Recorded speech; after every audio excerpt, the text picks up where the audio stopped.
Hello everyone, good afternoon. जैसा कि आपको मालूम है कि यूपीपीसीएस 2024 के लिए 44 डेज के आसपास बचे हुए हैं। आरओ के लिए भी 95-100 दिन के आसपास बचे हुए हैं ऑलमोस्ट। अगर आप देखोगे 2-4 दिन ऊपर नीचे अगर आप हटा भी दोगे फेस्टिवल्स वगैरह में, चाहे आरओ की बात करो चाहे यूपीपीसीएस की बात करो, दोनों के लिए ये अब टेस्ट पेपर्स को लगाना जरूरी हो गया है। और ये टाइम ऐसा होता है जिसमें आप थोड़ा थोड़ा टेस्ट पेपर लगाते रहो और उससे अपनी तैयारी को परखते रहो। देखो, एक बात हमेशा आप ध्यान रखना, पढ़ना, कोई भी चीज़ पढ़ना प्रिपरेशन का एक एस्पेक्ट है कि आप चीज़ों को पढ़ रहे हो, आप अपना कंटेंट रिच कर रहे हो।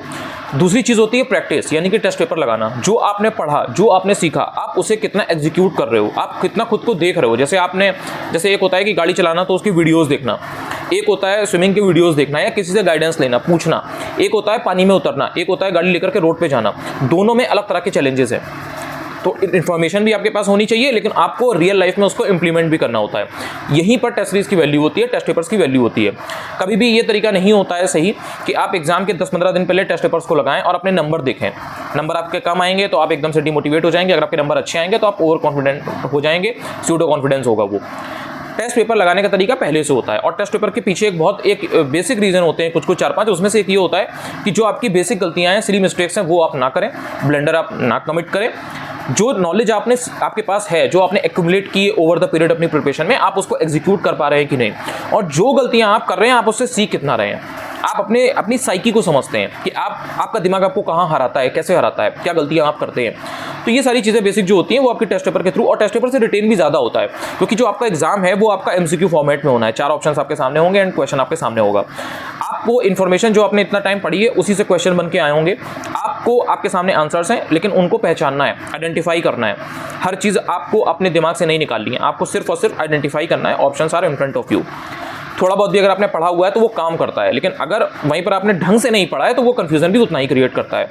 अब इसमें आपको ये बात ध्यान रखनी है कि टेस्ट पेपर जब आप देते हो, स्टार्टिंग में आपके नंबर नहीं बन रहे हैं। इसमें 2-3 फैक्टर होते हैं जिसमें आपके नंबर नहीं बनते हैं, उनको ध्यान रखना। उनको अगर आप करोगे तो आपके डेफिनेटली नंबर बनेंगे। उसके बाद जो नंबर स्कोर ज़्यादा करने की बात होती है कि एकदम कट ऑफ हम क्लियर कर ले जाए। जैसे अगर यूपीपीसीएस का टेस्ट है तो आपके कंफर्टेबली 90-95 क्वेश्चन सही होने लगे, ये एक अलग गेम है। लेकिन अगर आपके 50 क्वेश्चन भी नेट में सही नहीं हो रहे या 70 भी सही नहीं हो रहे हैं तो उसके पीछे कुछ रीजंस हैं, उनको आप समझिए। टेस्ट पेपर पहली बात तो ढंग की कोचिंग का लगाना है, ढंग के सोर्स का लगाना है। ऐसे कोचिंग का आपको टेस्ट पेपर नहीं लगाना है जिनको आइडिया ही नहीं है कि यूपीपीसीएस में कैसे क्वेश्चन पूछे जाते हैं या यूपीपीएससी कैसे क्वेश्चन बनाते हैं, कैसा पेपर बनता है आरओ में। तो पहले तो जिस कोचिंग का भी आप टेस्ट पेपर लगाओ, जिस भी इंस्टीट्यूट का, ये ध्यान रखो कि लेवल होना चाहिए, स्टैंडर्ड होना चाहिए, R&D उनकी इतनी स्ट्रांग होनी चाहिए कि वो पैटर्न उसको वो कहीं ना कहीं मैच एकदम रेप्लिकेट तो नहीं कर पाएगा कोई, बट उसके आसपास हो। थोड़ा बहुत 2-4-5 क्वेश्चन अगर ऊपर नीचे हैं तो वो चलता है। जैसे 150 क्वेश्चन यूपीपीसीएस में बनाए, 10-15-20 क्वेश्चन अगर फालतू है, मतलब इतना रेलेवेंट नहीं है, तो इतना कोई बड़ी बात नहीं है। लेकिन जो बाकी के 125, 130, 135 क्वेश्चन है वो रेलेवेंट होने चाहिए, तो आप उनके टेस्ट पेपर लगाओ। पहली चीज, अब उसमें बहुत ज्यादा टेस्ट आपको इजी भी नहीं मिलेगा, टफ भी नहीं मिलेगा, बहुत मतलब मॉडरेट लेवल का मिलेगा। वो होता है सही पेपर लगा के जाना, क्योंकि उससे आपको ना एकदम से डिमोटिवेट होते हो आप, ना ही आप बहुत ज्यादा मोटिवेट हो जाते हो कि अरे मेरे तो नंबर इसमें, मेरे तो 120 क्वेश्चन नेट में सही हो रहे हैं, तो इतना ईजी पेपर भी नहीं होना चाहिए, वो भी कोई फायदा नहीं है, क्योंकि ऐसा पेपर नहीं आता। तो इसमें आपको सबसे पहले ध्यान देना है कि जो PYQ है यूपीपीसीएस का 10-12 साल का, आरओ के पिछले 7-8 पेपर जो भी आपको मेन मिलते हैं प्री और मेंस के, इसके अलावा 2-4 पेपर जो और यूपीपीएससी कराता है, जैसे एपीओ का कराता है, पीसीएसजे का कराता है, स्टाफ नर्स का एग्जाम हो गया, अभी एग्रीकल्चर वाला एग्जाम हुआ है। इनके पेपर को और इनकी जो सॉल्व पेपर जो होते हैं जिसमें आंसर की आयोग की जो होती है, उनको लगा करके जाओ। उनको अगर आपने इतना लगा लिया, और देखो एक बात समझो, अगर आपने सिर्फ जो क्वेश्चन है उसका आंसर देखा, ऑप्शन ए का, ये इसका ए होगा, बी होगा, 19 का बी होगा, इसका सी होगा, 20 का, आपने अगर उसका एक्सप्लेनेशन पार्ट जो है वो नहीं पढ़ा, सॉल्यूशन नहीं पढ़ा, तो आपका कंटेंट रिच नहीं हुआ। आपने सिर्फ क्वेश्चन को रट लिया। हो सकता है कि जो एक रूलर है जिसके बारे में एक क्वेश्चन पूछा गया था उसका दूसरा फैक्ट पूछ लिया जाए और आप गलत कर दो, तो आपके नंबर टेस्ट सीरीज में कभी नहीं बनेंगे अगर आपने सॉल्यूशन पर ध्यान नहीं दिया है, अगर आपने एक्सप्लेनेशन पर ध्यान नहीं दिया है। काफी लोग ये गलती करते हैं कि उन्होंने PYQ किया बट सिर्फ उन्होंने क्वेश्चन का आंसर रट लिया बट सॉल्यूशन नहीं देखा। तो पहली चीज ये कि PYQ ढंग से कर लो। PYQ अगर आपने ढंग से किया है तो आपके 50 से 60 क्वेश्चन, अगर ढंग की कोचिंग कोई इंस्टीट्यूट है उसकी अगर टेस्ट पेपर है, 50 से 60 क्वेश्चन आपको हर हालत में डायरेक्ट मिलेंगे। वो आते ही आते हैं, एग्जैक्ट क्वेश्चन आएंगे 3-4, कॉपी पेस्ट एकदम। अगर कॉपी पेस्ट नहीं भी आएंगे तो आपको उसमें हर हालत में जो थीम है वो रिपीटेड मिलेगी। जैसे अगर अशोक के जो एडिक्स है, रॉक एडिक्स है, वो इंपॉर्टेंट है तो उनके ऊपर क्वेश्चन मिलेगा यार। अगर सस्टेनेबल डेवलपमेंट इंपॉर्टेंट है तो उसके ऊपर आएंगी चीज़ें। अगर रिवर्स इंपॉर्टेंट है तो उसके ऊपर आएंगी चीज़ें, माउंटेन्स, प्लेट्यू और ये सारी जो चीज़ें हैं, रिवर्स वगैरह, लेक्स वगैरह, इनके ऊपर क्वेश्चंस आएंगे ही आएंगे, मिनरल्स के ऊपर आएंगे ही आएंगे, बजट इकोनॉमी सर्वे के ऊपर क्वेश्चन करंट अफेयर्स के होंगे ही होंगे, समझना पड़ेगा आपको ये चीज़। तो वो चीज़ें अगर आपने पढ़ रखी होंगी तो आपके नंबर डेफिनेटली बनेंगे। अब उसमें आप ये देखो, जब आपने टेस्ट में देखा कि भाई आपने गलतियां कौन सी करी हैं, कैसी गलतियां कर रहे हो आप। कभी कभी क्या होता है कि आपने ऑप्शन जो पेपर में आपने चूज किया था, जो आप पढ़ रहे थे, वो आपने सही किया, OMR में आपने गलत भर दिया, इसीलिए OMR भरना जरूरी है। OMR या तो प्रिंट निकाल लो या मार्केट से जाकर के ले आओ, उसमें कोई एक्सक्यूज नहीं होना चाहिए कि हम नॉर्मल दे रहे हैं, ऑनलाइन दे रहे हैं, ये सब नहीं होता भाई। आपका पेपर ऑफलाइन में होना है तो ऑफलाइन में टेस्ट की प्रैक्टिस करो आप उसमें OMR जब दोगे तो उसमें पता लगेगा कि मैंने इतने क्वेश्चन को अटेम्प्ट किया था, इतने मैंने सही बबल उसमें किया है। एक आपकी गलती ये दूर होगी अगर आप OMR गलत भरते होगे। दूसरी गलती कि कुछ सिली मिस्टेक कि आपने पहले आप सही ऑप्शन लगा रहे थे बट उसके बाद आपने उसको बदल के दूसरा ऑप्शन पिक कर लिया। कभी कभी आपने रिवीजन बहुत कम किया होता है तो आपको पता चलेगा भाई ये तो बहुत बेसिक क्वेश्चन था, ये तो मैं 4 साल से पढ़ती आ रही हूँ, ये तो बहुत मैंने पहले से पढ़ा रखा है, ये तो उस जगह मैंने किताब में भी पढ़ा था, मेरे पास भी एक सोर्स था उससे भी पढ़ा था, वीडियो भी मैंने इसके देख रखे हैं, फिर भी गलत हो गया। तो आपको रिवीजन की कमी पता लगेगी, ओवर थिंकिंग की कमी पता लगेगी। कभी कभी आपको ये पता लगेगा कि जब आप टेस्ट पेपर को अटेम्प्ट करते हो तो उसमें आपने पहले पेज से शुरू किया और लास्ट पेज तक कर रहे हो और आपके 150 जो क्वेश्चन आ रहे हैं 2 घंटे में, आप उसमें 120 क्वेश्चन अटेम्प्ट कर पाए, क्योंकि उसमें बहुत सारे टफ क्वेश्चंस थे जिनमें आप फंसे रह गए, आपने इजी क्वेश्चन पर, मॉडरेट क्वेश्चन पर फोकस नहीं किया। तो आपको ये ध्यान देना है कि जब भी कभी टेस्ट पेपर आपको मिले, ये चीज़ टेस्ट पेपर में ही इंप्लीमेंट करके देखी जाती है, तब एग्जाम में की जाती है। पहले इजी टू मॉडरेट टाइप के जो क्वेश्चंस हैं उनको आप करो और उसके बाद फिर आप टफ क्वेश्चंस की तरफ जाओ। कुछ बेसिक रूल्स होते हैं उनको टेस्ट पेपर में अप्लाई करो कि जैसे 4 ऑप्शन है, एक भी ऑप्शन नहीं आता है उसको मत अटेम्प्ट करो। जिसमें 3 ऑप्शन आ रहे हैं उसमें आपकी 33% प्रोबेबिलिटी हो गई है क्वेश्चन के सही होने की, उसको थोड़ा देखो। लेकिन जो 2 ऑप्शन जिसमें एलिमिनेट कर लिए हैं और 2 ऑप्शन में डाउट है, उसको 100% अटेम्प्ट करो, क्योंकि पेपर ऐसा बनता है कि आपको 50-50% जो प्रोबेबिलिटी वाले क्वेश्चन है ना, जिसमें आपने 2 ऑप्शन हटा लिए, उनको अटेम्प्ट करना ही पड़ेगा। एकदम ऐसा शॉर्ट क्वेश्चंस नहीं आते हैं कि, या इतना तैयारी का लेवल नहीं हो पाता है जनरली किसी एवरेज बच्चे का कि 150 क्वेश्चंस में से एकदम 120 क्वेश्चन आपको ऐसे रखे रखाए मिल जाए कि आपको एकदम उनका पता हो कि इसका ये होगा, इसका ये होगा, इसका ये होगा। तो 20 से 25 क्वेश्चन, 15 क्वेश्चन, डिपेंड की आपकी कैसी तैयारी है, ऐसे होते ही होते हैं जिसमें आपको 2 ऑप्शन के बीच में डाउट होता है और उसमें आपको अटेम्प्ट लेना होता है। हाँ, 80 से 85 क्वेश्चन के आसपास ऐसे होते हैं जनरली, अगर आपने ठीक ठाक तैयारी की है, कि उसमें आपको एग्जैक्ट पता होता है कि इसका ये आंसर होगा। तो PYQ पर अपनी कमांड बनाओ। करंट अफेयर्स आप अच्छे से तैयार करना शुरू कर दो, 1.5 महीने बचे हैं, पुराना जितना करंट अफेयर्स मेन है उसको पढ़ लो, तो टेस्ट पेपर में भी जो करंट अफेयर्स आएगा वो भी गलत नहीं होगा और एग्जाम में भी गलत नहीं होगा। क्योंकि करंट अफेयर्स की जो 20, 25, 30 क्वेश्चन आपके टेस्ट पेपर में आ रहे हैं, तो उनमें आपको ध्यान रखना है कि अगर बहुत पुराना है तब तो कोई बात नहीं है, लेकिन 2024 के जितने भी करंट अफेयर्स के क्वेश्चन आ रहे हैं वो गलत नहीं होने चाहिए। PYQ कर लोगे गलत नहीं होंगे, ठीक है। घटना चक्र की बहुत सारी चीज़ें हैं जो डायरेक्ट एग्जाम में फंसती हैं, ठीक है, क्योंकि वो PYQ की चीज़ें हैं, वो अगर आपने कर रखा है तो चीज़ें आपको मिलेंगी, तो आपके नंबर बनेंगे। सिली मिस्टेक नहीं करोगे, रिवीजन बार बार करके जाओगे, और एक टेस्ट दिया उसका सॉल्यूशन आपने पढ़ा, उसमें गलतियां देखी, अब जब दूसरा टेस्ट दो तो पिछले टेस्ट को रिवाइज करो, अपनी गलतियों को भी एक बार देख लो कि भाई ये गलतियां आपने की थी, इनको आपको रिपीट नहीं करना है। जो इंपॉर्टेंट टॉपिक थे उन्हें रिवाइज करो, history, geography, polity, economy, science, environment, जो भी चीज़ें हैं, यूपी स्पेशल, करंट अफेयर्स की कुछ चीज़ें। तो जब दूसरा टेस्ट दोगे तो आपके 2, 4, 5 क्वेश्चन सही होंगे। भाई ऐसे ही धीरे धीरे प्रोग्रेस होती है, ठीक है। आपने टेस्ट दिया, आपने देखा यार हिस्ट्री के 20 क्वेश्चन आए थे, 20 में से मेरे 18 गलत हो रहे हैं, मैं तो हिस्ट्री में बहुत बेकार हूँ, मतलब मेरे तो इसको नहीं हो पाता है। हिस्ट्री के 2 टेस्ट कहीं से जुगाड़ कर लो, सेक्शनल वाले किसी के भी उठा लो, जिसके आपको मिल जाए, बस ढंग की रेपुटेड कोई होना चाहिए कि मतलब जो जिसको पैटर्न का आइडिया हो, क्वेश्चन ऐसे ना हो कि कुछ भी पूछ रहे हैं। 2 क्वेश्चन पेपर लगा लो सेक्शनल वाले हिस्ट्री के, अगर आपका हिस्ट्री वीक है, पॉलिटी वीक है, पॉलिटी के लगा लो।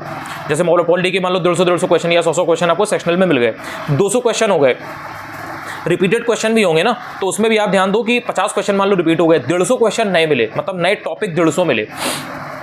150 टॉपिक को अगर पढ़कर जाओगे, ऐसा हो ही नहीं सकता कि एग्जाम में अगर 20 क्वेश्चन आ रहे हैं तो आप 17-16 से कम करो, डायरेक्टली आपको क्वेश्चन मिलने वाले हैं। ये बहुत ही स्मार्ट तरीका होता है। अब आप सोर्स लेकर के पढ़ने बैठ जाओगे, बुक लेकर के पढ़ने बैठ जाओगे, भाई या तो आपको पता होना चाहिए कि भाई एकदम इसमें ये फिल्टर्ड चीज़ें हैं, यही एग्जाम में पूछा जाता है, तो हम इनको पढ़ लें। अब आपको ये आइडिया नहीं है, आपने इतनी मोटी कोई कंपाइलेशन ले लिया, अब इसमें से सब आएगा, आपको पता है चलो कि इसमें सब, भाई लेकिन इतना सब पढ़ोगे कैसे, इतना सब पढ़ोगे कैसे? पॉलिटी है, इतना मोटा कंपाइलेशन है, लक्ष्मीकांत है इतना मोटा है, सब उसी में से आएगा। अब उसमें से क्या पढ़ना है अगर ये नहीं पता तो इतनी मोटी किताब कैसे खत्म करोगे?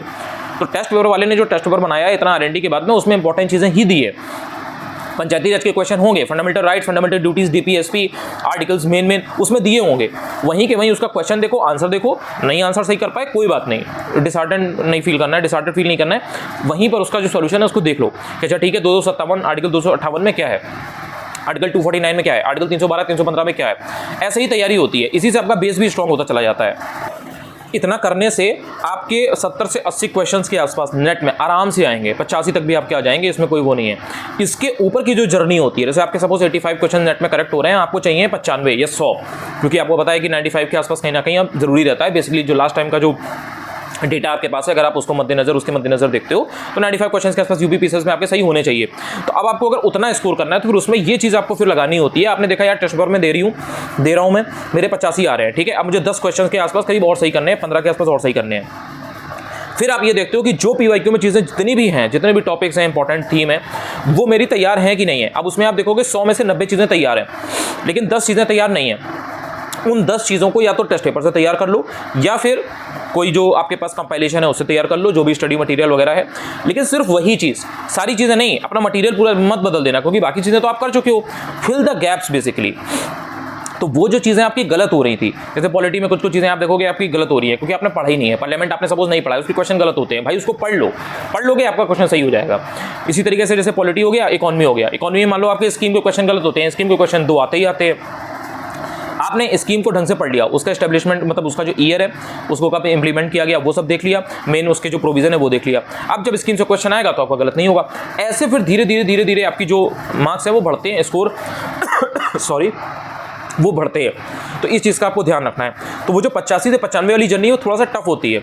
वहाँ पर आपको ये चीज़ ध्यान देना है कि जो पीवाईक्यू में जितनी चीज़ें हैं चेस उसी को करना है, टेस्ट पेपर को आपको चेस नहीं करना है। टेस्ट पेपर को अगर आप चेस करोगे तो उसमें हो सकता है बहुत सी इररिलेवेंट चीज़ें भी हों, लेकिन अगर पीवाईक्यू के आप टॉपिक्स को चेस करोगे तो वो आपको हमेशा वैल्यू एडिशन आपका करवाएगा। और यही जर्नी होती है जो आपको धीरे धीरे नंबर आपके बढ़ाती है। और टेस्ट ज़्यादा दोगे ना तो अपनी गलतियां पकड़ोगे, उन पर काम करोगे, फिर कंटेंट भी आपका रिच होगा क्योंकि आप साथ में वो चीज़ पढ़ोगे। इससे फिर धीरे धीरे नंबर बढ़ते हैं। रातों रात ऐसा कुछ भी नहीं होता, कोई भी ऐसा कोर्स नहीं है 10, 20, 50 हज़ार, 5 हज़ार, 4 हज़ार, 2 हज़ार, 3 हज़ार का या 1200 रुपये का, 1000 रुपये का, कि जिसके थ्रू आप टेस्ट 10 ले लोगे और आपके नंबर बढ़ जाएंगे। कुछ नहीं भाई, जब तक आप बार बार अपने को पानी में उतारोगे नहीं, हाथ पैर नहीं मारोगे, आप तैरना नहीं सीखोगे। 45 दिन बचे हुए हैं यहाँ से। जो चीज़ें बताई हैं इनको अगर आप समझ ले गए होगे, कीवर्ड्स की फॉर्म में 4-5 लाइन में 4-5 कीवर्ड की फॉर्म में इन चीज़ों को चाहो तो नोट कर लेना, उनको बार बार रिकॉल करना, अपनी प्रिपरेशन में इंप्लीमेंट करके देखना। 1.5 महीने के बाद जब पेपर दोगे आपको इसका असर जो है वो दिख जाएगा कि ये चीज़ें मैंने इंप्लीमेंट की थी, इस वजह से मेरे नंबर बढ़े हैं। और एक टेस्ट, किसी एक कोचिंग का टेस्ट पेपर भी लगाओगे, 10 से 15, 20 टेस्ट भी लगाओगे, लेकिन ढंग से लगाओगे, 2 घंटे बैठ के, उस टाइम पर कोई डिस्टर्बेंस नहीं, कुछ नहीं, कोई फ़ोन यूज़ नहीं, कुछ नहीं, किसी से कोई बात नहीं, 2 घंटे सिर्फ टेस्ट। और जो चीज़ें तुमने सीखी हैं उसे पेपर में लगाओ, उसे इंप्लीमेंट करो। एकदम से एग्जाम में जाओगे सडनली वो चीज़ें नहीं होंगी, लेकिन अगर वो आपकी चीज़ प्रैक्टिस में है, हैबिट में है, तो बहुत ईजिली कर पाओगे। आपने कोई ऑप्शन पिक किया, उसको क्यों पिक किया उसको समझो। अगर कोई ऑप्शन बदला तो क्यों बदला उसको समझो, क्योंकि यही चीज़ एग्जाम में करोगे। एग्जाम में बदलेंगी नहीं वो चीज़ें, तो एग्जाम में ये चीज़ आप करते हो और करोगे, इसलिए उस चीज़ को वहीं के वहीं ठीक करो कि ये मैंने सही किया है गलत किया है। गलत किया है वहीं सही करो, लिखो उसको, देखो बार बार कि ये गलत किया था, ये नहीं बदलना था, पहले जो मैं सोच रही थी वही आंसर सही था। इससे 4 से 5 क्वेश्चन एडिशनली सही करके ले जाओगे एग्जाम में। और 10 नंबर कम नहीं होते हैं भाई, एक नंबर से लोगों का सिलेक्शन रुक जाता है। जिसका 1 नंबर से 2 नंबर से रुका है वो जानता है ये चीज़, इसलिए मैं आपको इतना बता रहा हूँ। आई होप कि आप इससे कुछ ले पाओ। Thank you so much. पहली बार अगर वीडियो देख रहे हो, कुछ भी हेल्प मिले, चाहे तो चैनल को सब्सक्राइब भी कर सकते हो। टेलीग्राम जरूर ज्वाइन कर लेना, अनु चतुर्वेदी ऑफिशियल है। डेली बेसिस पे रिवीजन लेक्चर सीरीज चल रही है, करंट अफेयर्स के डेली वीडियोस करा रहा हूँ, उसमें एकदम टू द पॉइंट फिल्टर चीज़ें करवा रहा हूँ। 45 दिन बाद डायरेक्टली एग्जाम में आपको चीज़ें मिलने वाली हैं, उससे इसमें कोई डाउट नहीं है, क्योंकि वो चीज़ें इंपॉर्टेंट हैं। इसलिए नहीं कि मैं पढ़ा रहा हूँ या मैं बता रहा हूँ, वो चीज़ें इंपॉर्टेंट हैं और वो यूपीपीएससी पूछता है, इसलिए वो चीज़ें आने वाली हैं। इसके अलावा स्टैटिक की भी चीज़ें लगातार करा रहा हूँ, वही चीज़ें पढ़ा रहा हूँ, वही चीज़ें समझा रहा हूँ जो एग्जाम में आती है। सब चीज़ें नहीं पढ़ा रहा, चाहो तो भाई वो भी देख सकते हो, हेल्प करेगा आपको। थैंक यू यार।